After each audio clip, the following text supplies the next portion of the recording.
আমরা আসলে অত্যন্ত দুঃখের সাথে জানাচ্ছি যে আমাদের এই জনদুর্ভোগ আমরা বিগত 16 মাসে কখনোই করতে চাইনি, কিন্তু রাষ্ট্রকে আমরা বারবার রাষ্ট্রের কাছে আমরা গিয়েছি, তাদেরকে আমাদের দাবিগুলো জানাচ্ছি বা জানিয়েছি। সবসময় রাষ্ট্র আমাদেরকে একটা আশ্বস্ত করে বারবার আমাদেরকে ফিরে যেতে বাধ্য করেছে। আমরা রাষ্ট্রের প্রতি সম্মান জানিয়ে আমরা বারবার ফিরে আসছি, কিন্তু ফিরে আসতে আসতে আসলে আমাদের দেয়ালে পিঠ থেকে গেছে।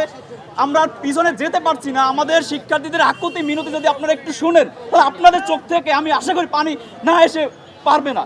আর যে কথাটি বলছেন দুধ ব্যবসা, আমরা শুরু থেকেই আজকে কর্মসূচি শুরু হওয়ার সাথে সাথে আমাদের যারা আমাদের কাছে এসে জানিয়েছে যে তাদের ইমার্জেন্সি কথা বা তাদের ব্যবসা যে কোনো কিছু, আমাদের শিক্ষার্থী তাদেরকে সহায়তা করে একদম বলতে গেলে বিরুদ্ধ এক নারী আসছে আজকে, তাকেও শিক্ষার্থীরা রিক্সায় তুলে দিয়েছে, নিজেরা হাত ধরে মালামাল শিক্ষার্থীরা তুলে নিয়েছে। যদি ওই ভাই আমাদের সাথে জানাতো বা আমাদের কাছে এসে বলতো, নিশ্চয়ই আপনি দেখতেন শিক্ষার্থীরা তাদের প্রতি সহায়তার হাত বাড়িয়ে দিত।